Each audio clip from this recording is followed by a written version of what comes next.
morning. Good morning. Hi, Natolf. Hi, Natolf. I, Natolf. Hi, Natolf. And what was the change you made to Heichka? Hi, Sepka. Heisupka? Hi, Sepka. Heisupka? Okay, thank you. You're welcome. Well, we'll begin with, first of all, acknowledging the very land that we were on. We are grateful to be on the traditional and unceded territory of the Snuneymuxw people, who are also part of the Coast Salish people that run up and down the west coast of North America and have served this land and been a part of this land for thousands of years. And for that, we say... Hi, Sipka. Hi, Sipka. There it is. Yes, thank you. And also, I also just want to welcome all of our ancestors here as well, as being, as Simquatan would say, we brought them in the room. We do. They come with us. Yes. So welcome to them, and thank you for their guidance. Thank you for you being here, too. Yeah. So today, I'm the official interviewer, and you are the interviewee, because people want to know who Rev Thomas DeSchutter really is. Yeah. Now, I'm going to handle this from a spiritual point of view rather Great. than all that other stuff, right? But I understand you grew up Catholic. So tell me, as a child, did you think very much about what you were being taught, or did you just accept it as everything that you were told was so? Thank you. You know Yeah. what? I hadn't thought about this till just now, or it hadn't registered, but there was a time that I can remember, when I was, I'm going to guess 7, 8 years old. I went to Sunday school. I had little books of Catholicism stories. And I remember really, I don't know if I want to use the word love, but really liking Jesus. Like, I thought he was this really nice person, right? Like, that's how he was portrayed, as this really nice person. So I remember that. Right. I remember doing confirmation, where I was confirmed and I had a new name given to me. So I chose the name James. So my full Catholic name would be Thomas Byron James DeSchutter. I thought it had a nice ring to it. Right. So I liked James being in there, and I know at that point I was trusting that there was this entity, or that there was a God. And not that I don't know that I comprehended it, but I believed what my parents were teaching me in that vein. So at that time, you weren't really concerned a lot about the dogma. It was just this feeling you had and the love for Jesus. Yeah, and a love for, my parents were very loving and caring parents. And, as I've explained to even my girls, it would be nothing for my dad to give me a kiss and say he loved me in front of people, and vice versa. And the same with my mom and my brothers and sisters. Like, that was always a part of our upbringing, is that there was always a warmth, loving, and showing a love and appreciation for one another was never taboo. But I understand that when you were about 18, you were given the choice to keep going to church or get out of the house. Yeah. Now, was that because you were really rejecting Catholicism, or was it more of a coming-of-age rebellion? Yeah, well, the rule my dad he had a couple of rules. One was you don't treat his wife, our mother, with any kind of... And there was no talking back to mom. Okay. He had mom's back on that regard, provided she told him about it. Right. She didn't always tell the stuff. And then the other rule was you go to church on Sunday with the family, and if you weren't comfortable with that, there was the door. It was pretty simple. So there came a point in my life where I no longer wanted to go to church, which is interesting to me, in that probably the 3.5 years before then, so let's say from the time I was 14-ish, I actually chose to become an altar boy. And I stopped doing the kind of things I was doing in school and with my buddies that were probably not very healthy. Partying, and we won't get into what we were partying or what we were using. Yeah. But you were a teenager, there was partying going on, and not very high standard of living. And I actually made the choice to end that and become an altar boy. And, you know, I love the part that I got to ring the bells, being the percussionist that I am, right? The drummer. Right. So I was like, I want to ring the bells, man. If anybody's going to do it, it's me. Right. And I did that for a while, and I really liked it. And then I don't know what happened. Something just changed in my consciousness. And it not only removed me from wanting to go to church, to which after a few months, I think my dad was like, okay, it's decision time. Yeah, right. So what were you actually rejecting, do you know? I think I could see, on one hand, people were, I just didn't, I don't know. It's hard because I don't want to think that it's something other than it was, but I had a feeling like it was a bunch of BS. That on one hand, people were coming to church and doing all this stuff, but as soon as they got away from church, they weren't living that life. And it wasn't as a judgment thing. I just thought, what's the point? Like if you're not going to live this, what's the point? And I can't get on side. As I would read the prayers, you know, I believe in the Holy Catholic Church and all of this, I started to realize that actually I don't believe in the Holy Catholic Church. I wasn't sure about that. Like when I would say these things as I got older, and I knew, and I could, you know, I knew the language I was using and what I was actually saying, I began to go, actually, What? I don't believe that. That doesn't sit right with me. And so that became a divide. And in all truth be told, I sort of got back into the partying scene, and none of my friends went to church. They were all like, that's a bunch of hooey. That's that time of life for most of it. So then in your late 40s, you were introduced to New Thought? Well, I would say what happened first, because I've been thinking about this a lot lately, because it's come up with a few people have asked me about this. And so I think what happened first, there's a chain reaction of events. So one is, when I stopped going to church, I decided that the Star Wars mentality was the right one. There's a good force and there's the dark side. And I will choose the good force. I don't want to be Darth Vader. That guy was not right. So that was as simple as I broke it. Yeah. I broke it down to, it can be that simple, right? Right. Then I met Leslie, and I had gone through some tumultuous things in my life and some harsh, some hard relationships and things. But I met Leslie, and she had angel cards, and she was the one that was actually open to a spiritual awareness. And she showed me the game she played with angel cards, and I thought, oh yeah, that's kind of funny. Didn't think much of it. Then I did the landmark form, and I have to be honest, that shifted my entire consciousness to, there's something else at work here, and everything in my life is a result of me, and it's not out there. Right. And I think when that shift happened, I could begin to see that there's a way of living, and it all comes from within me. Shortly after that, I saw the movie The Secret. Right. And so I had just done the landmark forum. I realized that, and I actually wrestled with being a landmark forum leader. Right. I actually took the application home with me and looked at it and decided, I didn't want to do the work. Right. So it was a lot of work, it looked like, and I was like, I'm not into it. But I saw the movie The Secret, and being the somewhat snotty-nosed kid that I can be, I was like, I could do that. Right. What do these people know that I don't know? I've done the landmark forum, and I've done the advanced course, and I'm smart. But I also realized I have no training and no platform to stand on, and I don't want to be the guy that's trying to go teach people something because I watched a movie and suddenly I'm an expert. So I think the seed was planted. Yes. That there is something I want to get up to in my life. Yes. And I need a stronger understanding of something that I can lean into. Yes.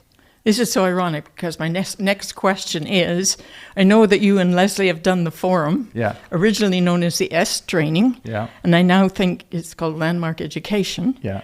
I had also done the S training, and I know that that's what opened me enough and prepared me for this spirituality. Right. As a matter of fact, I was an S seminar leader. Okay. Yeah.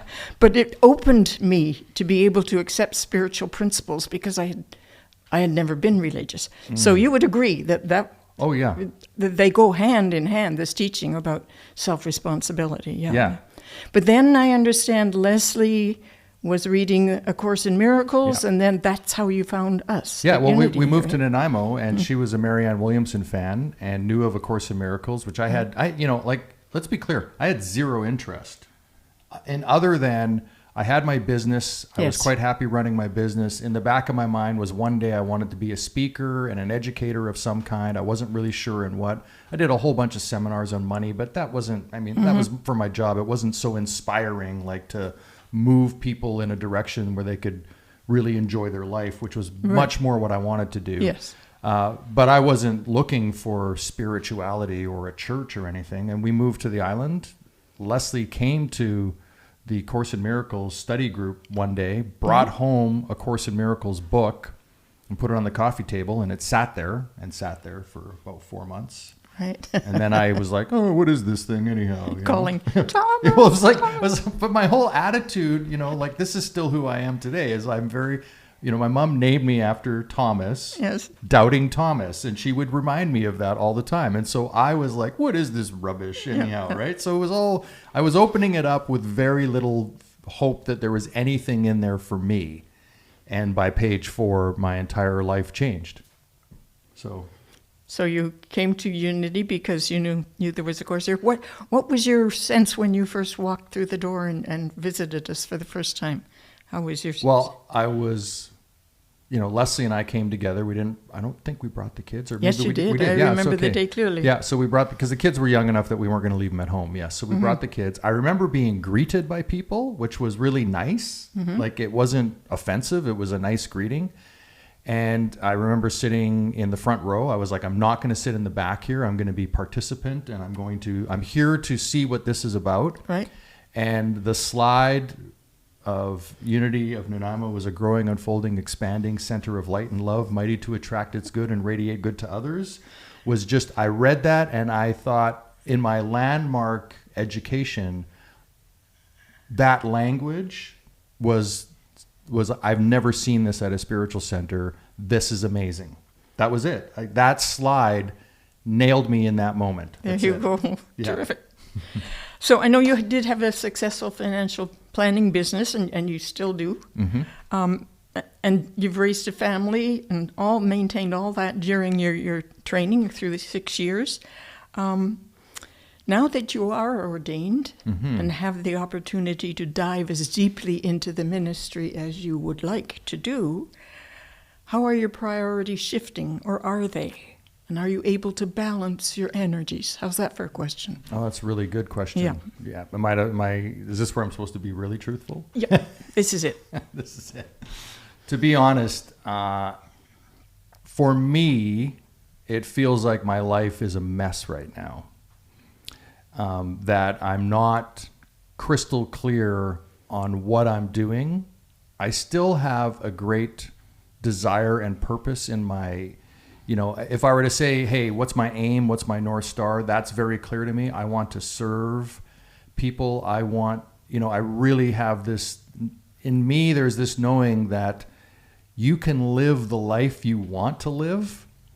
And are you willing to do what is necessary in order to have that, is the question. And that's the question I ask myself all the time. Like, I can see the dots that I could go along to get to certain things.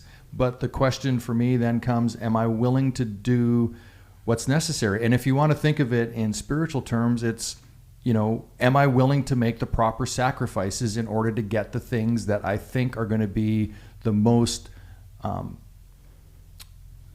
rewarding in my life for me. And I've been thinking a lot about that with the Cain and Abel story. That's what that story is about. It's that Abel was willing to make the sacrifices necessary, and Cain wanted the free ride somehow and didn't want to make those sacrifices. And that's the teaching there, I believe. And so I wrestle with that because I have responsibilities to my family. I have responsibilities to being here at Unity of Vancouver Island. I've made verbal commitments and said, here's how I'm going to show up. So for me, that's a responsibility. Right.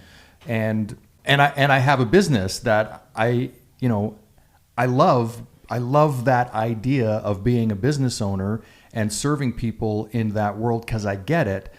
The struggle I have, I guess, is that the fundamental underpinning of most of what I see in that industry is everybody looking out for themselves first. And I struggle with, how do I do this business and how do I create a business in this world where it's not that, and still grow it and still have it meaningful and still do the ministry work I want to do. That's the quandary I'm in. Yeah. It gets worse. Thank you. And then it gets better. Okay. And then it gets worse again. Yeah. I mean, this is your life from now on. Yeah. Unless you're going to maybe just go into a monastery and No, I love hanging out with my kids and my wife and doing fun things, and that requires money typically, right? So there is a need to a desire to attract more prosperity on all levels into my life. Of course. Now, you were probably told, as I think we all were as we started into ministerial training, if you can possibly do anything else, do it, right? Well, I don't know if it was put in those words, but it has been told to me that this is a demand that you probably weren't really ready for. Right, but you did it. Yes, which means to me you were called. Yeah. There was no doubt. Yeah. So, what is it you're called to do as a minister? Oh, wow.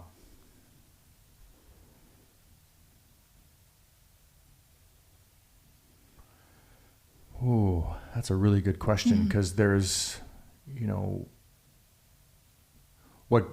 this is my process for doing things. The first thing that goes through my head, I question it because I'm doubting Thomas, so I must question it. And then I go, well, that sounds really nice, but it kind of sounds trite. Like, it's like anybody could say that. Right. So is it true? And then I have to go a little bit deeper and go, well, yeah, is it true? Is that really what resonates with me? Or is it just nice to say and people will think it's nice for me to say that? Right. So I can go through that process pretty quickly because I've done it a bunch of times now. So I can, while I'm sitting here talking and stalling, I'm going through that process right now. I would say that what really ignites my fire, if I were to say that what really ignites my fire is sharing with people that possibility is available no matter what they're experiencing. And that it all comes down to your frame of mind around it. I was playing around. I think I was listening to 7 Rules for Success. 7 Habits of Successful There we go, Stephen People. Covey. Yeah, and responsibility.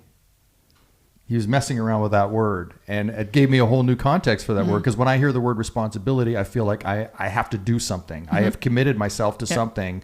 That's what responsibility is. But it's not. It's actually that I have the ability to respond. Yes. And so I have that response ability within me. So I get to say what I get to say about my life. Yeah. And it's not that I'm committing to something as I would normally think of the word. Oh, I've taken on this responsibility. It's like, no, I have the ability to respond to things in whatever way I choose. And so it's up to me to get myself clear on how I'm going to respond and what is best for me in that moment so that I'm truthful. Like, if we live from our truth, then we stand a much greater chance of at least enjoying our life. It may not go all the way we would imagine it to, but at least we stand a chance of enjoying our life.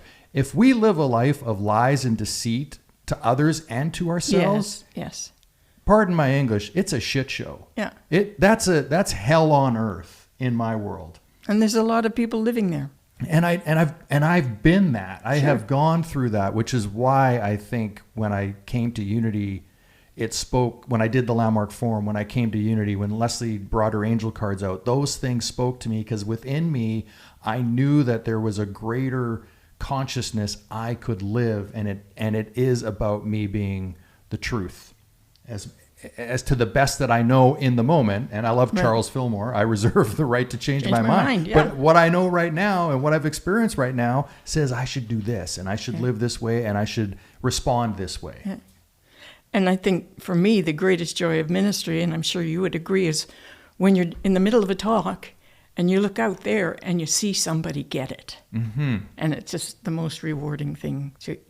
It just, something clicked in their mind. Yeah. Shifted everything. I had a friend actually ask me last week, what do you get out of ministry? And it's one person that comes up and says, you said something 4 months ago that changed my life or changed my relationship with somebody or changed my relationship with myself.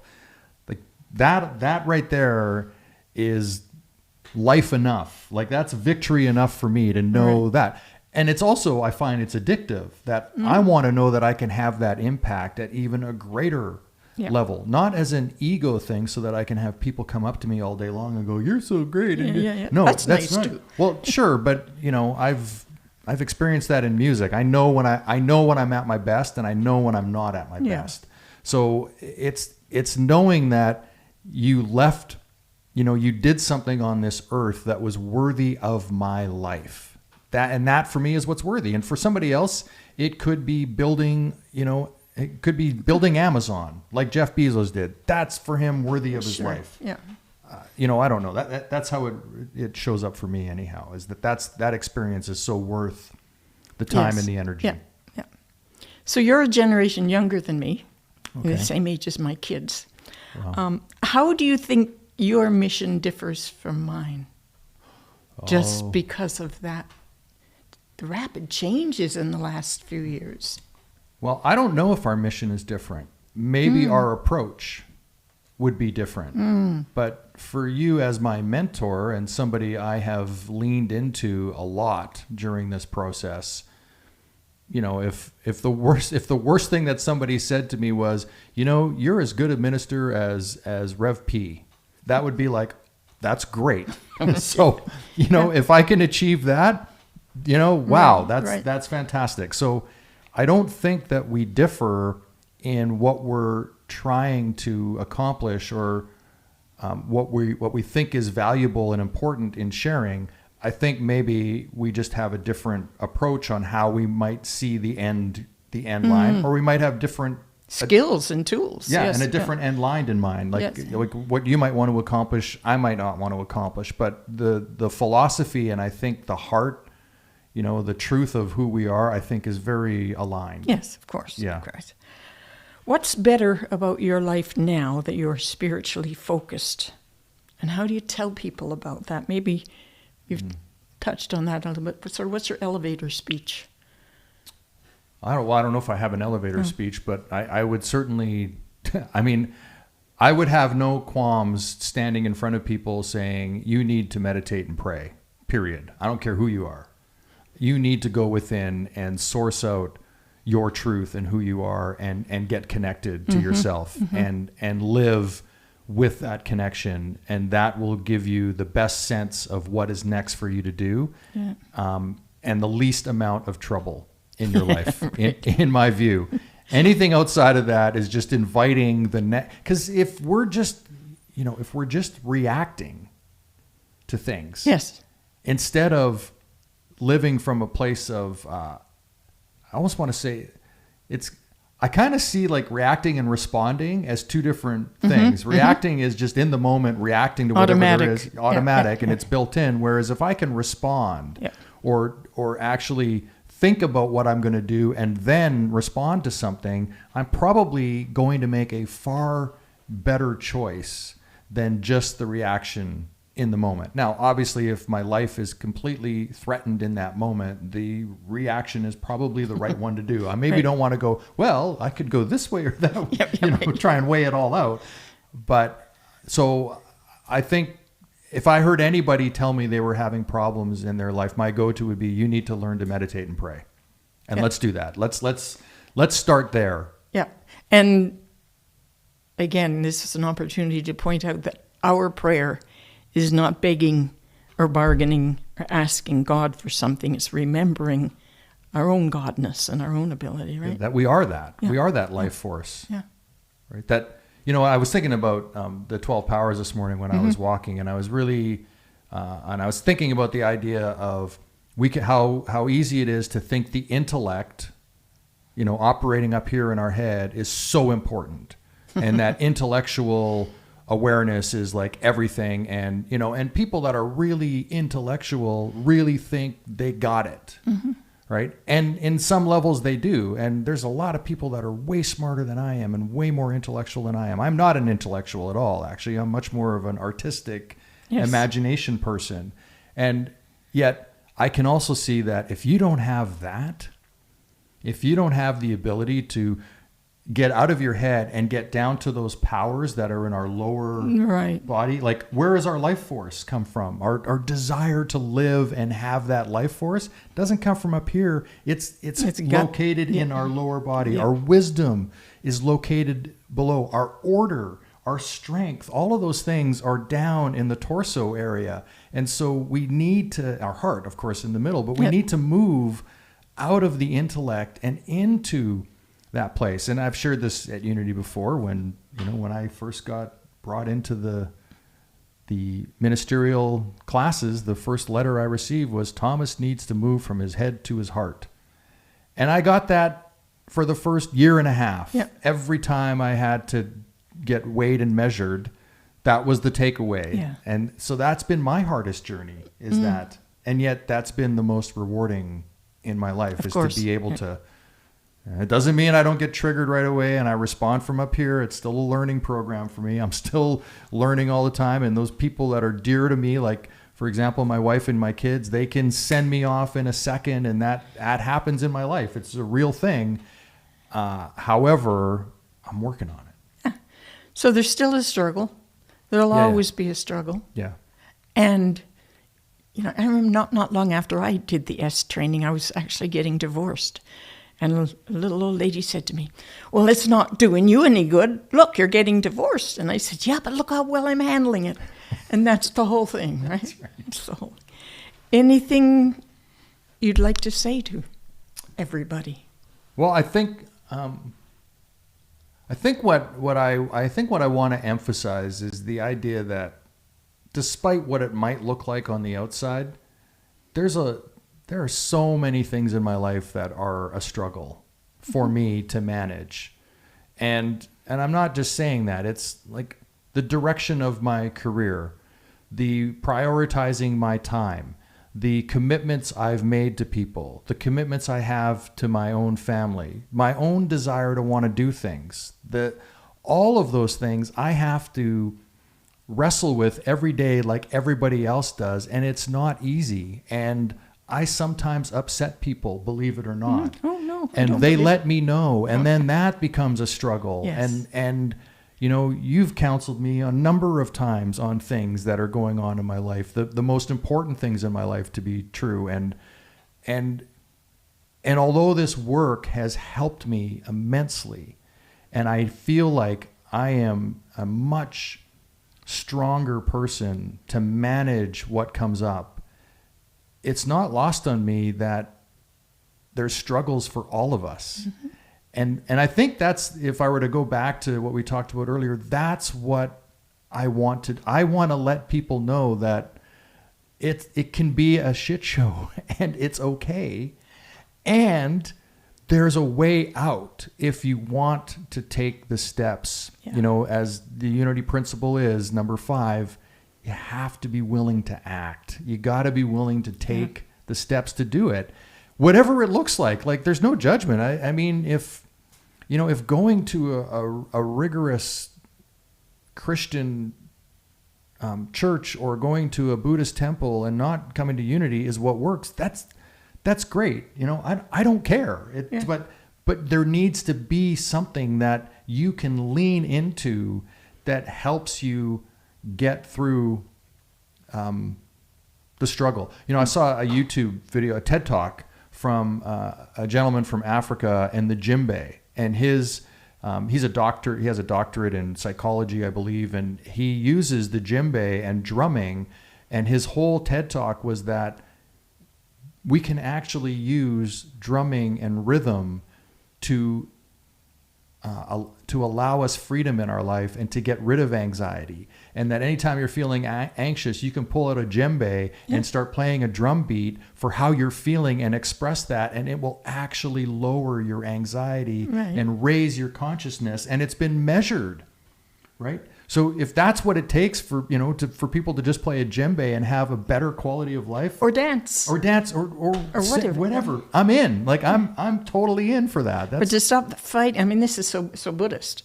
Life is suffering. They say, sure, there's suffering in every life, and here's some things to help. Yeah. And to have this ideal of never having anything to worry about, it's just that's not what life is. Yeah. But so this is all just a tool. Yeah, that's it. That's it exactly. We walk each other home, as they say. But to be grateful for the fact that you get to do this is really... And the word that comes up for me, too, is surrender. Not in the sense of giving up on things, but allowing is maybe a better word. Yeah. It is the way it is.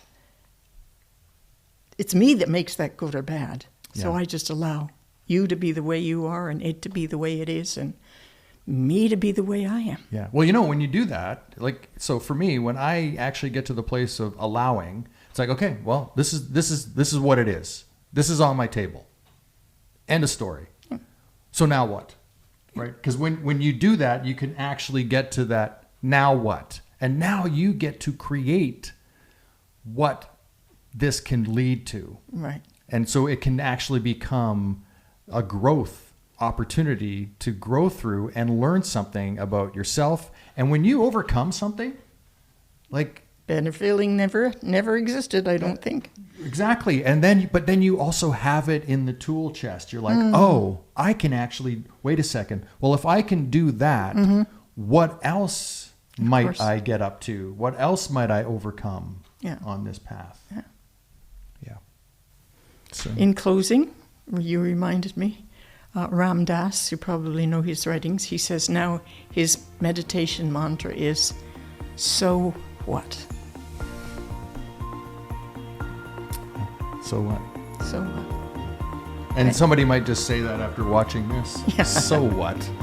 Thank you for sharing so honestly and openly of yourself.